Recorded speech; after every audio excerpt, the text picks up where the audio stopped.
Now here we've got one side of the stripes already installed, as we're going to show you how we did it, doing it the wet method. But you can see we've got our center tape marking our 2-inch gap, as this is a 2-inch gap installation, and you can see the stripes already been installed on the other side and looks really nice. So here we go. Clean the surface really good with some rubbing alcohol. So we just put it in a spray bottle. Wipe off any residue. That cleans it really well. Just regular normal rubbing alcohol. Turn your stripe, pull it off of the paper, turn it upside down so you can spray it with your water and soap solution. Just take a couple drops of dishwashing detergent in with water in your spray bottle so it will slide around. So you spray the back of the stripe and the car where you're installing it. Then turn it over. And see, with that detergent, that'll allow you to slide it around up to your marks. Now this is a pre-cut set, so you won't need to trim it. You'll line up with your squirter and with your 2-inch tape and roughly get it into place, lining it up at your marks. Then you'll take your felt squeegee and you'll want to start squeegeeing from the center, just back and forth, getting the water out, because until all the water's gone, the stripe will not stay in place real well. And going around like the back and the front, you're going to want to let it dry real well before you attempt to go over the curve, as it won't stick until it's dry. But see, you're working all the water out from inside the stripe underneath it till you get to the front, and then you're going to want to just squeegee it like that. Take a towel, dry off all the excess water, and you're going to want to leave it like that for about 15 minutes. You let it dry for about 15 minutes and it's starting to curve, and you can just see it's just got a few little wrinkles there. And then what you do, you just lightly take a heat gun and then that'll make it more tacky and it'll really start to stick. Don't get it too hot or pull and stretch it, but see, if you just get a little warm, and then it will just stretch right around there. Okay, now we're going to do this front license plate area. Now see, on this particular model it has the license plate cutout, so we're going to show how we do our sets with the license plate cutout.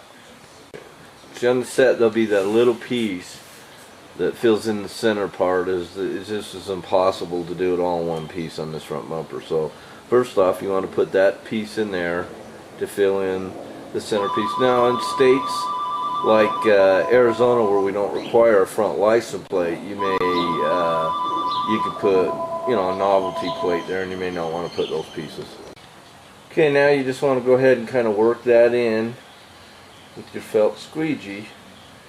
And it's not going to stick real good to the curves yet. Again, just like the hood before, you're going to want to let this dry for about 15 minutes. Get your heat gun to it and let the moisture. Okay, you can see here where you want to take the heat gun and get it to conform into those curves. You know, you can use your fingers like that. Works well. You have a cotton glove on, and that works really well, and you know, keeps the fingerprints off and everything. So use a soft glove, works well. So you just heat it up a little, conforms it right into those corners, and just work out all any wrinkles. And if you get a little wrinkle, pull it back up and just work it out so there is none. There shouldn't be any at all. See, here we're putting the chin pieces on. You do the same thing. Now some of the chin pieces in your kit may be a little long, because we make some of them longer to accommodate a variety of different chins and spoilers. So if you need to, just simply take a pair of scissors and just trim it down to the length of that. Otherwise, everything else is already pre-cut to fit. You see, you just heat gun and keep working that until it's just totally tight. No wrinkles, nothing. It'll totally conform to the curve and the shape of that front bumper. Just keep working it. Just patience, patience, patience. Just work those little bubbles. And if you have to, you take a little pin and pop any air bubbles that you may get. That's normal. And now we're going to be putting on the second part. Now if you have a front nose piece that doesn't have the license plate cutout, it is a 3-piece installation, there's a bottom, middle, and top. This is just the way to do it if you use the part with the license plate cut out. So you get both sides wet. See how you can just slide that around, get right into the position that you need it. See, with that soapy water, it just lets it slide around real nice, and you just line it up, and then, you know, work a little of it. See, it felt squeegee. You can start working the water out at the top, and see, that'll help hold it, but you can't pull on it much at this point until it dries a little more, because with the water in there, it'll keep sliding. So again, you'll want to just squeegee the water out and then let it sit for 10 minutes. And here we're just removing the glue tape that we had on. Make sure you use blue painter's tape, because regular masking tape will leave residue on the car.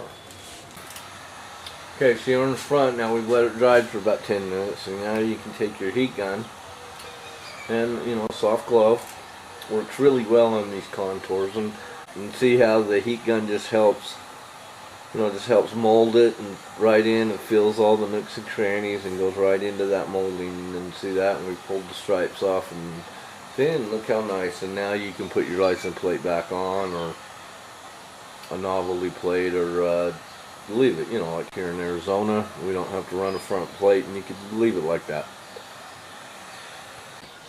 And see there, they're just a little bit long enough so you can tuck them under the lower grill, and the upper stripe will tuck underneath the upper grill. See, and there's where you take a, you know, a thinner squeegee, and you can kind of lift up. So you can kind of lift up on that grill with another, you know, always, those are both plastic squeegees, so it won't, you know, scratch. So you need to just tuck the stripe just a little bit extra, so it tucks right up underneath that grill to finish it off, so the edges are never showing or exposed to the elements. See? Good. Looks good. Okay, and see, there it is. Everything's all been heat gunned in. Everything looks real nice and all finished, ready to enjoy it. And see, that's what it should look like. And you can see here where the squirters are. They're all ready. See, and then you tuck it around to the back a little bit there, and you're all finished. And then just ready to put the squirters back in. Same process on the roof. You're just working both stripes down at the same time, same as you did the hood.